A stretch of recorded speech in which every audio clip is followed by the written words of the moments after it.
in your offering, when we do the paperwork for you, or when you do it with an attorney, you're gonna have to come up with a business plan.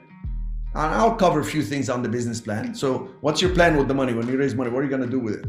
I'm gonna buy some homes, I'm gonna expand them and then sell them. I'm gonna buy some luxury homes and make them look better and sell them. I'm gonna buy apartment buildings and do this. What's your business plan?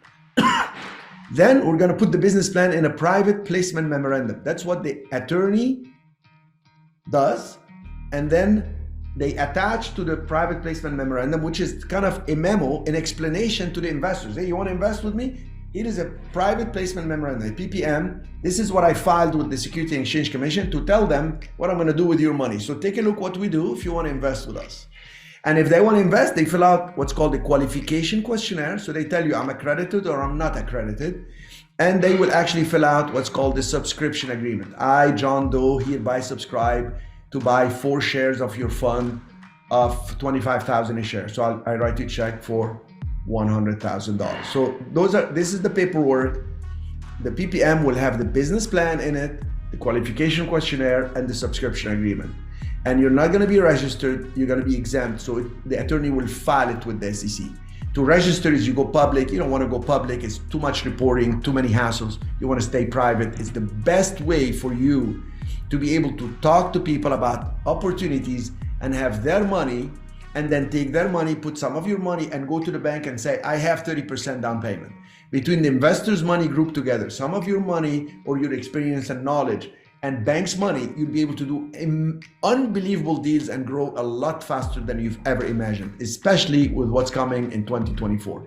Individuals trying to take down big deals and make it happen are gonna have the hardest time because there is big funds that come in, but individual competition will be less and less, because individuals who know how to set up will be able to group the investors together, will have the power. That's what I've done in 2009 when the economy was horrible. And that's why my first fund was set up in July 2009, because my students said, can we give you the money?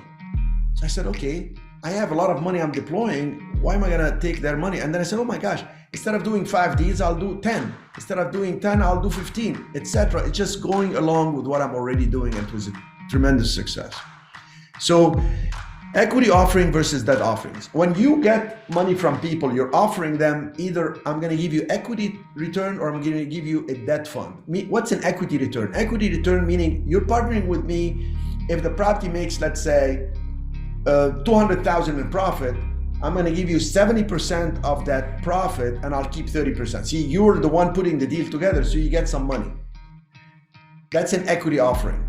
So you tell them I'm gonna raise money, we're gonna buy this building, we're gonna improve it this way, and then I'm gonna sell it 5 years later, and when we get the money, I'm gonna pay you 70% of the profit and 30% will come to me. And in the meantime, when it cash flows, I'll give you 80% of the cash flow, I'll keep 20%. We can work these numbers, that's how we discuss based on your deals. But a better way to do it, in my opinion, is to set up what is called debt offerings, which I tell people, look, I'm gonna raise the money. I'm gonna pay you, let's say 6% if you give me 25,000 to 250,000, but if you give me more than 250,000, I'll give you 8%. So you are lending the fund, so you don't have to worry how long it took me to rehab something, what problems I have and all this. You are now a creditor. That means you're loaning the fund and you get a fixed, beautiful return. And anytime you want your money, you don't have to wait 5 years or 7 years till I sell the project. You just send me an email, say I want my money out, I return to you the principal. That means all the money you gave me intact with whatever accrued interest was promised. A lot of investors like debt funds because they get steady return. You know, maybe you pay them semi-annually, February and let's say August. You pay them twice a year. So if you're offering them 8%, you're paying 4% and 4%. They love it. And their money is secured. And if you're a fund and you have different assets, like I have in Puerto Rico, I have in San Francisco luxury homes, I have in Florida developments. So when somebody puts, let's say 50,000, it is actually against all these assets, over 100 million in assets. So their money is not just against one asset. There is a hurricane, there's earthquake, oh, we got to fix it, we're not producing cash flow, we can pay you, etc. It's against all this, like a mutual fund, but it's in real estate. So it's better for investors, it's better for you. And you, when you set up a debt fund, which is what we show you, you don't have to sell it. In equity offerings, 5 years later, you have to sell that apartment building to pay the investors from the upside. But in a debt offering, anybody you want out, You can just get a credit line, or you can just have the extra from the cash flow from the reserve and you cash them out. A new investor comes in, beautiful. Now you're able to continue growing and you can keep that fund for yourself and your family forever and build a legacy for your family as a real estate fund manager.